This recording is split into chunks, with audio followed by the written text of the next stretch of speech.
4월 8일 새벽 만남을 시작하겠습니다. 이 새벽에 주신 하나님의 말씀은 열왕기상 2장 36절로 46절에 있는 말씀입니다.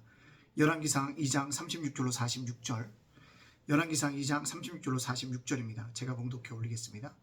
왕이 사람을 보내어 시므이를 불러서 이르되 너는 예루살렘에서 너를 위하여 집을 짓고 거기서 살고 어디든지 나가지 말라. 너는 분명히 알라. 내가 나가서 기드론 시내를 건너는 날에 반드시 죽임을 당하리니 내 피가 내 머리로 돌아가리라. 시므이가 왕께 대답하되 이 말씀이 좋사오니 내 주 왕의 말씀대로 종이 그리하겠나이다 하고 이에 날이 오래도록 예루살렘에 머무니라. 3년 후에 시므이의 두 종이 가드 왕 마아가의 아들 아기스에게 도망하여 간지라. 어떤 사람이 시므이에게 말하 이르되 당신의 종이 가드에 있나이다. 시므이가 그 종을 찾으려고 일어나 그의 나귀에 안장을 지고 가드로 가서 아기스에게 나아가 그 종을 가드에서 데려왔더니 시므이가 예루살렘에서 가드에 갔다가 돌아온 일을 어떤 사람이 솔로몬에게 말한지라. 왕이 사람을 보내어 시므이를 불러서 이르되 내가 너에게 여호와를 두고 맹세하게 하고 경고하여 이르기를 너는 분명히 알라. 내가 밖으로 나가서 어디든지 가는 날에 죽음을 당하리라 하지 아니하느냐. 너도 내게 말하기를 내가 들은 말씀이 좋으니이다 하였거늘 내가 어찌하여 여호와를 두고 한 맹세와 내가 내게 이른 명령을 지키지 아니하였느냐. 왕이 또 시므이에게 이르되 내가 내 마음으로 이는 아는 모든 악고 내 아버지께 행한 바를 내가 스스로 하나니 여호와께서 내 악을 내 머리로 돌려 보내시리라. 그러나 솔로몬 왕은 복을 받고 다윗의 왕위는 영원히 여호와 앞에서 경고에 서리라 하고 여호와의 아들 분단에게 명령하여 그가 나가서 시므이를 치니 그가 죽은지라. 이에 나라가 솔로몬의 손에 경고하여 지니라. 아멘.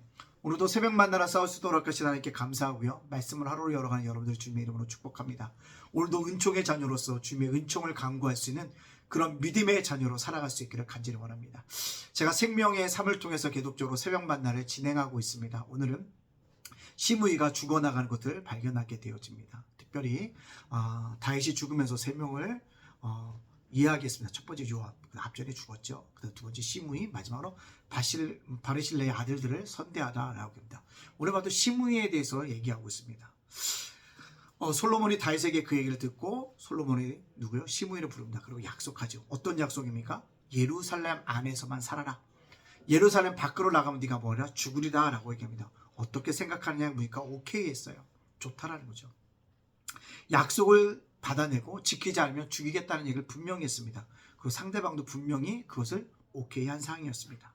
이처럼 약속은 지켜야 하는 것이라는 것입니다. 근데 솔로몬의 입장에서 결코 서둘르지 않았다는 것입니다. 다윗의 아버지가 명령했으니까 라고 행동하지 않았다는 겁니다. 서둘르지 않고 약속을 지켜가는 솔로몬의 모습을 볼 수가 있습니다.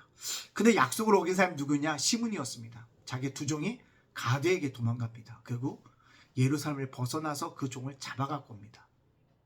어떻게 보면 개인적으로는 도망친 노예를 잡았던 건 잘한 일일 수 있어요. 그러나 솔로몬과 한 약속을 어겼다는 거죠.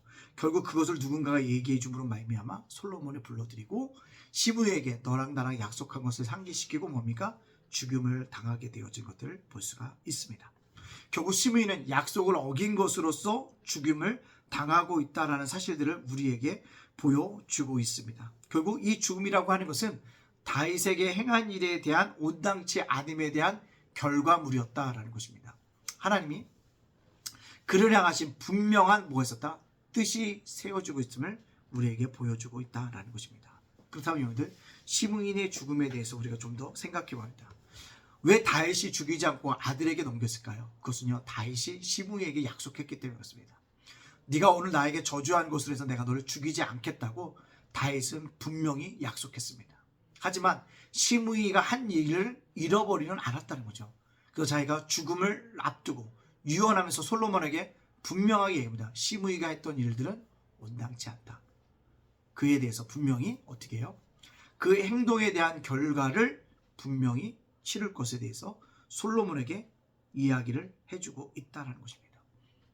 솔로몬은요, 다윗의 아버지가 해주셨던 그 유언의 말씀을 가슴에 새기고 조건을 제시해서 그대로 진행했고 잘못은 시므이에게 있음을 선포하면서 그 일들을 진행시켰다는 거예요. 결국 그의 죄가 가볍지 않음을 죽음을 통해서 드러냈다는 사실을 우리들에게 보여주고 있습니다. 자, 그렇다면 오늘 이 말씀을 저와 여러분에게 적용시켜보면 어떻게 할까요?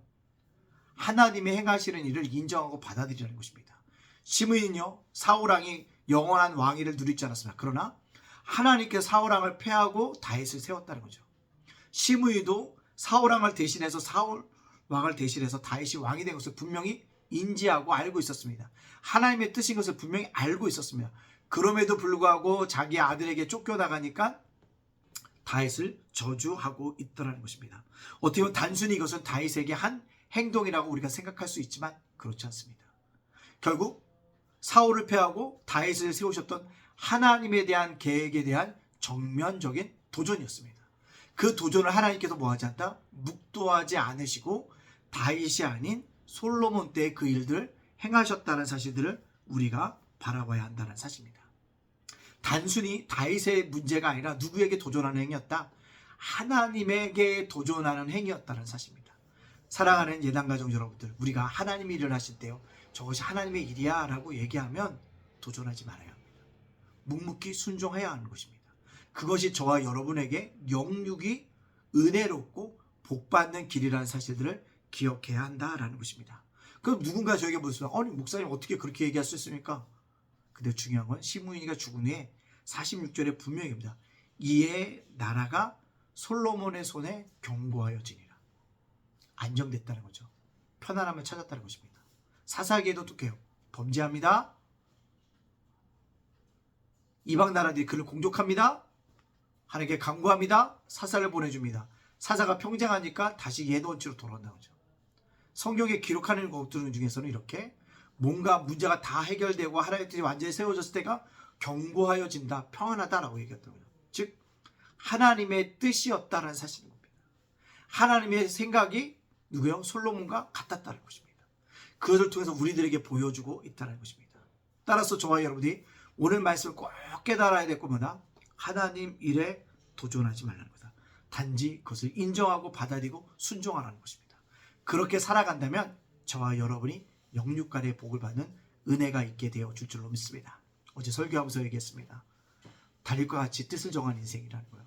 세상의 중심은 하지만 세상과 쫓아가지 않고 하나님 말씀을 기준 삼아 살아갈 수 있는 저와 여러분들 다 되어지시기를 주님의 이름으로 축복합니다. 아멘. 기도하겠습니다. 사랑의 하나님 감사합니다. 죄와 물로 죽었던 저희들 구원하여 주시니 감사합니다. 오늘을 살게 하시니 감사합니다. 오늘도 세상에서 승리케 하여 주고 믿고 감사합니다. 어느 순간에도 오직 하나님께만 영광 돌리는 인생으로 살아가게 하여 주시고 하나님의 행하시는 일에 인정하고 받아들이고 순종할 수 있는 믿음의 자녀로 살아가게 하여 주옵소서. 예단교회 지켜주시고 예담 작은 도서관도 붙들어 주시고 윤슬 목사 저희 가정도 성도들도 붙들어 주시고 지켜주시고 함께하여 주시옵소서. 모든 영광 주께 돌려오며 예수님의 이름으로 축복하며 기도합니다. 아멘.